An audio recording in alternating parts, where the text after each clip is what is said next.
Then the archangel showed a vision. A city, lighter than air. I asked her, "Why do you show this to me, archangel? I'm not a strong man. I'm not a righteous man. I am not a holy man." And she told me the most remarkable thing. "You're right, prophet. But if grace is within the grasp of one such as you, how can anyone else not see it in themselves?"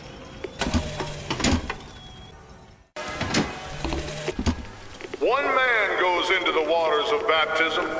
A different man comes out, born again. But who is that man who lies submerged? Perhaps that swimmer is both sinner and saint, until he is revealed unto the eyes of man.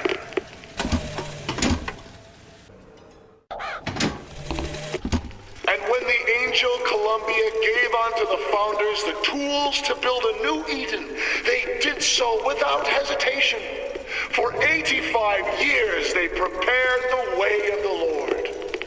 But when the great apostate came, he brought war with him, and the fields of Eden were soaked with the blood of brothers.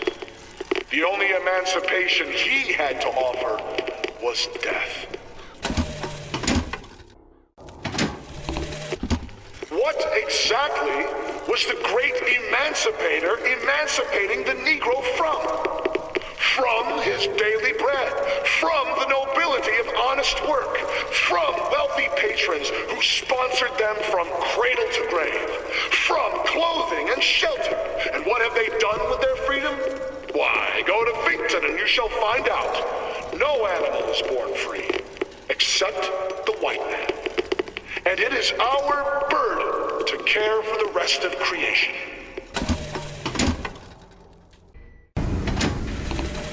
And the Lord saw the wickedness of man was great, and he repented he had made man on the earth. Rain. 40 days and 40 nights of the stuff, and he left not a thing that walked alive. You see, my friends, even God is entitled to a do-over. And what is Columbia if not another ark for another time? It is one thing to imagine one's future, and another to see it. I have seen the seeds of fire that will prepare the Sodom below for the coming of the Lord. But Elizabeth shall sow those seeds, not I. I will fall before the job is done. But she shall take up my mantle. The Lord is calling me home. I feel his love in every tumor, because they are the train which takes me to his station. And I go with joy, knowing that Elizabeth will take my earthly place. But the false shepherd is coming to lead my lamb astray.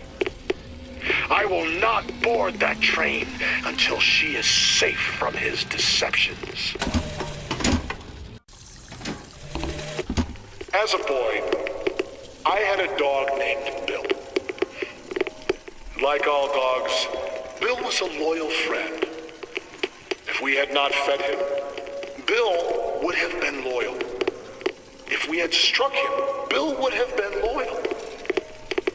Only when the colored man can make that claim will he take his place in society.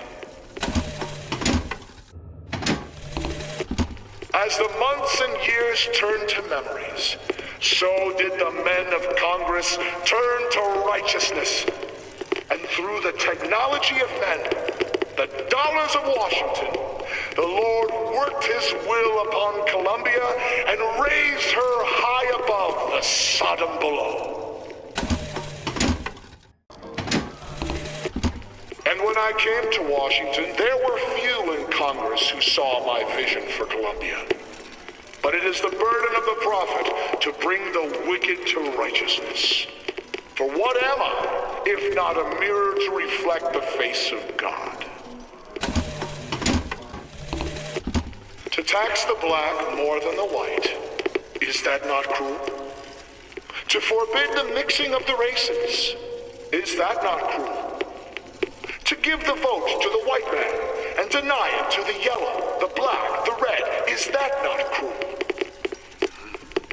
But is it not cruel to banish your children from a perfect garden? Or drown your flock under an ocean of water? Cruelty can be instructive. And what is Columbia, if not the schoolhouse of the Lord?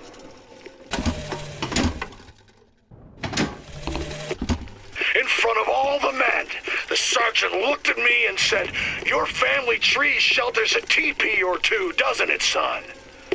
This lie, this calumny had followed me all my life. From that day, no man truly called me comrade. It was only when I burnt the teepees with the squaws inside did they take me as one of their own. Only blood can redeem blood.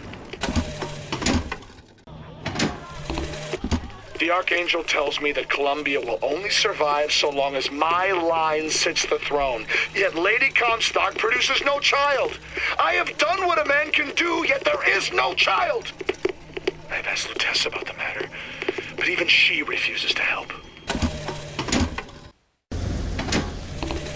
When a soul is born again, what happens to the one left behind in the baptismal water? Is he simply gone?